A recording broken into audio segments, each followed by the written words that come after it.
What's going on, y'all? Malcolm too. All the above. Stories and eats. We're here at Quattro's Cafe. Man, we popped out. Man, I just want to say I'm proud of this dude right here. I'm proud of him. Like Yes, sir. everything he's been doing, like for over the years, and like ever since I met this dude since I was younger. I met him through my cousins. He's always been a special dude, the light of the room. I Wow. always wanted to do something special with his life, and Wow. like here doing his own invitation, like everybody come out, watch him perform, do his thing. Wow. Man, I want you guys to meet Emanuel Dorris, man. That intro, brother. Thank you for the intro, family. Yeah. Thank you for the intro. Likewise, bro. Like on some real shit. Likewise. Since I've met you, even before I talked to you, when I was talking to your cousins, they were always used to say like, "Oh, our cousin, he good with money. Oh, he good with this." It's like they always used to say that. And then once I met you, and obviously, for our age, everyone has different mindsets, but your Yeah. mindset was so advanced, and for me, I was like, you still a cool dude. Like you're not a square or something in that nature. Yeah. So yeah, I appreciate that. Bro, it's like, man, like we went through some funny times with me and him, man. I'm telling you, like, so many different times where we've got ourselves in bad situations, got ourselves Yeah. out of bad situations, Yep. laughter, everything. Yeah, man. It's just like, bro, like, how does it feel to just be having your own invitation to everybody to come out and watch you do your Yeah. thing? Like, how does that feel having that type of strength and having that type of power in your Yeah. fan base? How does that feel, bro? I ain't gonna lie. At first, it was crazy because I've been making music releasing for 3 years now, Right. and I think when the numbers were high, it boosted me, but I didn't have the pull, Right. and I didn't realize I didn't have the pull till I got a little bit older, until I realized like numbers don't show the whole picture. So even to do something like this, it's so different because they're here for me. Like I Yeah. have to keep reminding myself that like, I don't have any openers, I don't have any special guests. These people took time out their day, time out and money out their pocket to come to me, and it's such a blessing, bro. Like I can't think about it too much right now because I'm gonna get excited. Yeah. And then I'm gonna start stuttering and get into hype. So like I'm waiting till after, maybe some tears fall, hopefully not or something like that. But it's just crazy. It's a blessing, bro, having so many beautiful people support me like this, dude.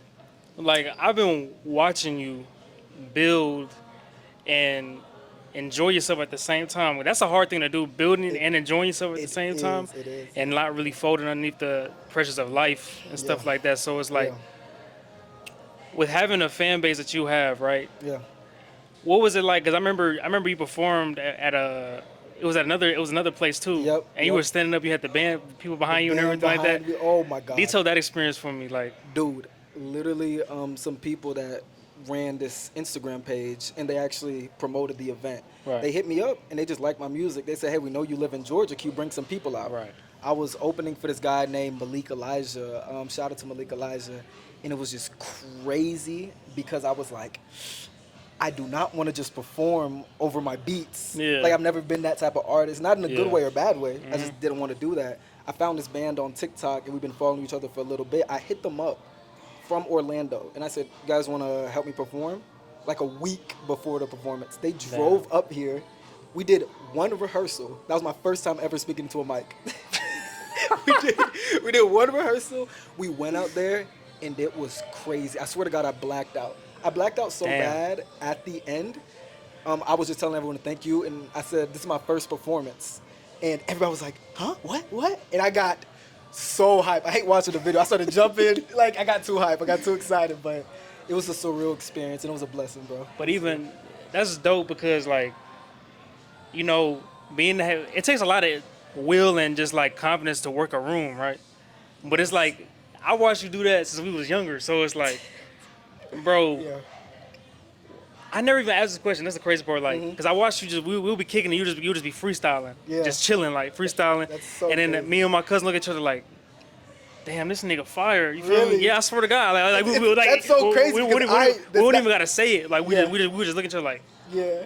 It's so Shit. crazy because that's not my perspective. yeah. Like, because I'm in the room and you Yeah. guys everyone has their own thoughts. Yeah. So I never cared to look back and be like, I wonder if I ever was fire. Or Bro. people looked at me as that. Bro, it's just like it's just a God given. So it's like, Yeah. what even? Because the passion was always there. I seen it Yeah. in you. So it's like, 100%. where did it all begin as far as the passion for this whole music thing and even trying to take a stab at it? Because this shit is not for the weak. So it's like, Oh my God, it's not for the weak. so Yeah. what makes Emmanuel Dorris special in this space, and what made him want to even just tap into this space in the first place? So what made me want to tap in, I vividly remember I was either 7, 6, 8. I watched two things. I watched Michael Jackson perform. He stood on the stage. Before he said a word, everyone started fainting. I remember that video so vivid. He didn't say a word. People start crying, cheering, yelling for like 5 minutes straight. He didn't say a word. And I said, I want to be able to affect people like that. Because as crazy as this sounds, that person has the power right there to make either so many good things happen or so many bad things happen. Right. And I feel like, when looking at that, and it sounds a little bit narcissistic, but I do feel like me personally, I have good intentions. And I feel like if I can inspire youth and I can inspire people the way Michael Jackson inspired me to touch people's hearts, in that moment, everything's okay with the world. You're just there enjoying the music and enjoying the vibe. And I never forgot that dream, but in high school, in ninth grade, I swear to God, I was gonna start releasing music, right? Right.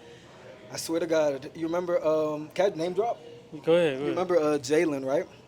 I'm sitting at the lunch table with Jalen. Jalen says, I'm about to start making music. I swear to God, this cute girl, I don't even remember her name. I don't remember what she looks like. She was a senior. She said, oh my God, you gonna start making music like everybody else? No one's gonna listen to that. I hate SoundCloud rappers. Keep in mind, I didn't say anything. She was talking to Jalen. Yeah. Me hearing that turned me off from making music all throughout high school. Because I What? said it doesn't matter if I'm good or not. That's the narrative. You got to think I'm a freshman. It's a senior, the top of the class, telling people you shouldn't make any music. It's stupid. And I literally kept that in the back of my head all throughout high school, which is crazy to think about. But it's like, bro, you'll be around chilling, and then we'll be listening to music, and then we'll go in a circle, and people just start playing around freestyling. Yeah. And then you had the best one out of everybody. Everybody. Yeah. And You would smoke everybody in the room. And it would be like Yeah. 7 or 8 of us. Bro, it was so crazy because honestly, even right now, it's like I had confidence back then, but Yeah. not true confidence. It was very easy to fake confidence when I'm enjoying myself. Yeah. You know what I mean? Yeah, I know what you mean. But it's yeah. different when you set something up in a sense of failure. Right. Like this is confidence. Like bringing people out, not knowing if it's gonna sell out, not knowing Right. if people are gonna buy tickets. But back then, for me, it was more like if the girl in the school doesn't think my music is good, not that I shouldn't make it, but for 4 years, you know what I did? I gained every single skill that if my music wasn't good, it was okay.